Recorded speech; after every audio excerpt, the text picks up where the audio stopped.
नमस्कार friends, welcome all of you on my YouTube channel. और जैसा कि कल हम सब ने रिसोर्सेज एंड डेवलपमेंट एनसीईआरटी की क्लास 10th की ज्योग्राफी बुक में फर्स्ट चैप्टर जो है वो कवर किया था। उसमें हमने इंट्रोडक्शन और क्लासिफिकेशन ऑफ रिसोर्सेज कल हमने कवर किया था। तो अभी आगे हम टाइप्स ऑफ रिसोर्सेज और ऑन द बेसिस ऑफ जो रिसोर्स क्लासीफाई हुए थे तो उन टाइप्स के बारे में हम आज पढ़ेंगे और जानते हैं कि कितने कल हमने ऑन द बेसिस कितने कितने बेसिस पे वो डिवाइड होते हैं वो हमने कल देखा था। तो आज हम डिटेल में उन सारी चीज़ों को कवर करेंगे। तो let's start friends. Types of resources जो है, सबसे पहले on the basis of origin. Origin यानी कि मूल रूप से जो रिसोर्सेज जो हैं वो डिवाइड हुए हैं बायोटिक रिसोर्सेज और एबायोटिक रिसोर्सेज। तो बायोटिक रिसोर्सेज क्या हैं? These are obtained from biosphere and have life such as human beings, flora and fauna, fisheries, livestock etcetera. तो बायोटिक रिसोर्सेज वो होते हैं जो बायोस्फीयर यानी कि ऑब्टेन्ड फ्रॉम बायोस्फीयर यानी कि जैव मंडल या जीव मंडल कहा जाता है। जो जीव मंडल से ऑब्टेन्ड हुए होते हैं, have life such as human means हमारी ही तरह उनकी लाइफ होती है, वो बढ़ते हैं या ग्रोथ होता है। तो जैसे कि फ्लोरा एंड फौना आप लोग जानते ही होंगे कि फ्लोरा जो है वो वनस्पति जगत को कहा जाता है और फौना जो है वो जीव जंतु को कहा जाता है। तो ये हो गया बायोटिक रिसोर्सेज। एबायोटिक रिसोर्सेज जो है, all those things which are composed of non living things are called abiotic resources. जो नॉन लिविंग थिंग्स, जितने भी चीज़ें हैं जो नॉन लिविंग थिंग्स हैं, वो सारी की सारी एबायोटिक रिसोर्सेज में आती हैं। फॉर एग्ज़ाम्पल रॉक्स हो गया, मेटल्स हो गए, ये सब जो है वो नॉन लिविंग थिंग्स हैं। तो ये एबायोटिक रिसोर्सेज में हो गया। तो biotic resources and abiotic resources.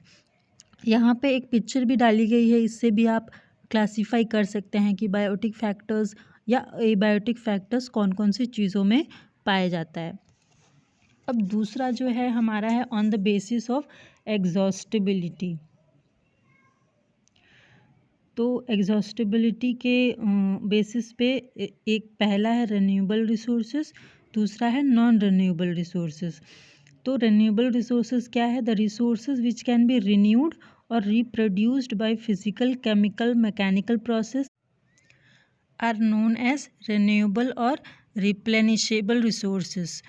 तो जो रिसोर्सेज रिन्यू हो सकते हैं या रिप्रोड्यूस किए जा सकते हैं वापस से किसी भी प्रोसेस से, फिजिकल या केमिकल या मैकेनिकल, तो उन रिसोर्सेज को रिन्यूएबल रिसोर्सेज कहते हैं।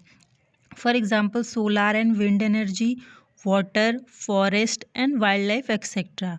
तो जैसे कि यहाँ पे पिक्चर में हम सब ये देख सकते हैं कि सोलार एनर्जी जो है, बहुत सारे इसके आपने देखे होंगे कि जो सूर्य की किरणें हैं वो सोलार प्लेट्स में आकर के वो हमें सोलार एनर्जी प्रोड्यूस करता है। तो ये एक रिन्यूएबल रिसोर्स हो गया। और उसके बाद में बताया गया है द रिन्यूएबल रिसोर्सेज में फर्दर भी divided into continuous and flow. ये फर्दर हमने कल एक चार्ट देखा था, उसमें भी शायद ये बताया गया था कि रिन्यूएबल रिसोर्सेज जो है वो दो पार्ट्स में अगेन डिवाइड होता है, इन कंटिन्यूअस और फ्लो। तो non renewable resources these occur over a very long geological time. Minerals and fossil fuels are examples of such resources. तो नॉन रिन्यूएबल रिसोर्सेज वो रिसोर्सेज हैं जो बहुत ही लंबे समय में वो अपने अक्कर कर पाते हैं, अपने आप को बना पाते हैं। फॉर एग्ज़ाम्पल मिनरल्स हो गए, फॉसिल फ्यूल्स हो गए, ये बहुत ही लंबे समय के बाद इकट्ठा होते होते होते होते बनते हैं। तो ये नॉन रिन्यूएबल रिसोर्सेज होते हैं। Millions and millions of years इनको लगता है बनने में। Some of the resources like metals are recyclable and some like fossil fuels can not be recycled and get exhausted with their use. तो आगे अब हम देखते हैं on the basis of ownership. On the basis of ownership जो है, इसमें भी दो टाइप्स का डिवाइड है, इंडिविजुअल रिसोर्सेज 4 टाइप्स है individual resources, community owned resources, national resources और इंटरनेशनल रिसोर्सेज। तो ओनरशिप वर्ड से ही समझ में आ जाता है कि ये ओन करने के लिए जिसके पास जो रिसोर्सेज वो ओन करते हैं उसके बारे में है। तो पहला इंडिविजुअल रिसोर्सेज। इंडिविजुअल रिसोर्सेज मतलब कि इंडिविजुअली पर पर्सन के पास जो जो रिसोर्सेज है जो वो ओन करता है प्राइवेटली, उसे इंडिविजुअल रिसोर्सेज बोला जाता है। जैसा कि बहुत सारे लोग हैं प्लॉट्स ओन करते हैं, हाउस ओन करते हैं, प्रॉपर्टी ओन करते हैं, तो ये इंडिविजुअल रिसोर्सेज हो गए। Community owned resources, these are resources which are accessible to all the members of the community. Community resources वो हो गए जो कम्युनिटी यूज़ कर सकती है, कम्युनिटी के पर्पज़ से बनाया जाता है। फॉर एग्ज़ाम्पल जैसे यहाँ पे हम देख सकते हैं पॉन्ड्स होते हैं या पब्लिक पार्क होता है, पिकनिक स्पॉट्स होते हैं, प्लेग्राउंड्स होते हैं जो कि कोई एक कम्युनिटी यूज़ करती है। तीसरा है national resources. National resources technically all the resources belong to the nation. The country has legal powers to acquire even private property for public good. तो नेशनल रिसोर्सेज टेक्निकली तो सारी की सारी जो रिसोर्सेज है वो नेशन के ही हैं, पर कुछ रिसोर्सेज ऐसे हैं जहाँ पे कंट्री को लीगल पावर्स मिले हैं ताकि वो उस पब्लिक गुड को प्राइवेटली वो एक्वायर कर सकती है। All the minerals, water resources, forest, wildlife, land within the political boundaries and oceanic area up to 12 nautical miles from the coast termed as territorial water and resources therein belong to the nation. ये कुछ information दी हुई है book में जिसमें कुछ ऐसी ऐसी चीज़ें हैं जो हर एक नेशन के अपने बाउंड्री के अंदर उनके रिसोर्सेज होते हैं जिन पे वो उनको वो बिलोंग होते हैं।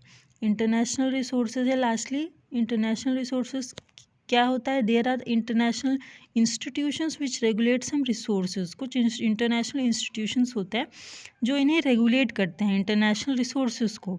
The oceanic resources beyond 200 nautical miles of the exclusive economic zone belong to open ocean and no individual country can utilize this without the concurrence of international institutions. ये बताया गया है कि जो ओशन के जो रिसोर्सेज है, ओशन मतलब समुद्र जो रिसोर्सेज है, बियॉन्ड 200 nautical miles जो एक्सक्लूसिव इकोनॉमिक जोन बनाया गया है, बिलोंग टू ओपन ओशन, वो ओपन ओशन है और नो कोई भी कंट्री उसको यूटिलाइज नहीं कर सकती है बिना इंटरनेशनल इंस्टीट्यूशन के कंकरेंस के बिना। India has got the right to mine manganese nodules from the bed of the Indian Ocean from that area which lies beyond the exclusive economic zone. तो हिंद महासागर में इंडिया ने कुछ राइट्स हासिल किए हैं मैग्नीज जो है वो माइन करने के लिए, वो जो कि एक्सक्लूसिव इकोनॉमिक जोन के बियॉन्ड में जो एरिया है। तो ये कुछ इन्फॉर्मेशन दी हुई है। अब on the basis of status of development, जो रिसोर्सेज के जो डेवलपमेंट हुए उसके स्टेटस के हिसाब से जो क्लासिफिकेशन हुआ है, तो पहला है potential resources. Resources which are found in region but not have been utilised. वो एक रीजन में फाउंड होते हैं, एक रीजन में पाए जाते हैं पर वो यूटिलाइज नहीं हो पाए हैं। For example the western parts of India particularly Rajasthan and Gujarat have enormous potential for the development of wind and solar energy, but so far these have been not been developed properly. Rajasthan और गुजरात में enormous potential है wind और solar energy की, but so far these have not been develop properly. बहुत अच्छे से मतलब ये अभी डेवलप नहीं हो पाए, वहाँ पे बने हुए हैं पर उतने अच्छे से वो डेवलप नहीं हो पाए हैं। दूसरा है developed resources which are surveyed and their quality and quantity have been determined for utilisation. Resources जो है वो सर्वे किए गए हैं और उनकी क्वांटिटी और क्वालिटी जो है वो डिटरमाइन की गई है यूटिलाइजेशन के लिए। The development of resources depends on technology and level of feasibility. जो रिसोर्सेज की जो डेवलपमेंट है वो टेक्नोलॉजी और लेवल ऑफ फिजिबिलिटी के ऊपर डिपेंड होते हैं। तीसरा है स्टॉक के वर्ड से ही समझ में आता है कि जो स्टॉक के रूप में हमारे पास उपलब्ध है। तो materials in the environment which have the potential to satisfy human needs but human beings do not have the appropriate technology to access these are included among stock. वो इन्वायरमेंट में जो मटेरियल्स हैं वो उपलब्ध हैं और ह्यूमन बींग्स के पास वो पोटेंशियल भी है, but as far as possible उनके पास अप्रोप्रिएट टेक्नोलॉजी नहीं है कि वो उसे एक्सेस कर पाए। तीसरा है reserves. Reserves are the subset of the stock which can be put into use with the help of existing technical know how but their use has not been started. ये स्टॉक का ही subset है which can be put into use. इसे हम use में ला सकते हैं with the help of technical know how, technology की हेल्प से, बट अभी तक इसका यूज़ नहीं हो पाया है, उसको हम रिजर्व्स कहते हैं। इसके आगे ये हो गए ऑन द बेसिस ऑफ जो क्लासिफिकेशन हुआ है उसके टाइप्स या उसके क्लासिफिकेशन थे। आगे हम लोग डेवलपमेंट ऑफ रिसोर्सेज देखते हैं कि रिसोर्सेज का डेवलपमेंट कितना हुआ है या क्यों नहीं हो पा रहा है। Resources are vital for human survival as well as for maintaining the quality of life. Resources जो है वो बहुत ही इम्पॉर्टेंट है ह्यूमन सर्वाइवल के लिए और maintaining the quality of life को जो है क्वालिटी बनाने के लिए, क्वालिटी ऑफ लाइफ को इंक्रीज़ करने के लिए। It was believe the resources are free gifts of nature. ये बिलीव किया जाता था कि या किया जाता भी है कि रिसोर्सेज जो है वो फ्री गिफ्ट्स हैं, पर ऐसा बिल्कुल भी नहीं है। As a result human beings use them indiscriminately and this has led to the following major problems. Human beings ने जो क्या किया है, इनडिस्क्रिमिनेटली यूज़ करते करते रिसोर्सेज को, वो आज ऐसा हो गया है कि फर्स्टली डिप्लीशन ऑफ रिसोर्सेज हो गया है अपने यूज़ के लिए, अपने सेटिस्फाई नेचर को यूज़ करते करते वो डिप्लीट होने लग गया है resources. Accumulation of resources in few hands, कुछ लोगों के हाथों में वो एक्यूमुलेट होके रह गया है। मान लीजिए अगर वो रिच या पुअर हैं, या जिस रिच के पास है पुअर के पास नहीं है, तो ऐसे वो एक्यूमुलेट हो गया है।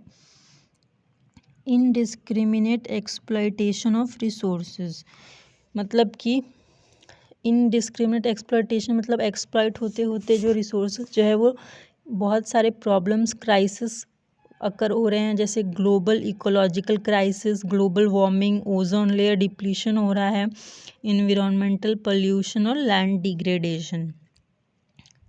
Hence, resource planning is essential for sustainable existence of all forms of life. तो रिसोर्स प्लानिंग बहुत ही ज़रूरी हो गई है ताकि जो सभी की जो लाइफ है, सिर्फ ह्यूमन बींग्स की ही नहीं, सभी की लाइफ जो है वो सस्टेनेबल एग्जिस्ट कर पाए। तो sustainable existence is a component of sustainable development. Sustainable development का एक बहुत ही इम्पॉर्टेंट फैक्टर है सस्टेनेबल एक्सिस्टेंट। सस्टेनेबल डेवलपमेंट क्या है? Sustainable economic development means development should take place without damaging the environment, and development in the present should not compromise with the needs of the future. तो sustainable economic development ये है कि development यानी कि विकास होना चाहिए, पर फ्यूचर को और इन्वायरमेंट को डैमेजिंग द इन्वायरमेंट को, वातावरण को डैमेज किए बिना, and development in the present should not compromise with the needs of the future. और वर्तमान के विकास के लिए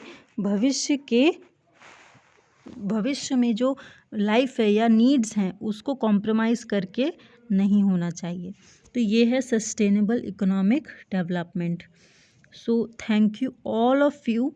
आई होप ये आप लोगों को अच्छे से समझ में आया होगा। और आगे कल हम लोग इसके आगे का रिसोर्स प्लानिंग पढ़ेंगे। Resource planning in India, land utilisation, ये सारे टॉपिक्स हैं। और आई होप आप लोग ज़्यादा से ज़्यादा मेरे वीडियो को शेयर कीजिए, लाइक कीजिए और आगे बढ़ाइए। Thank you all of you.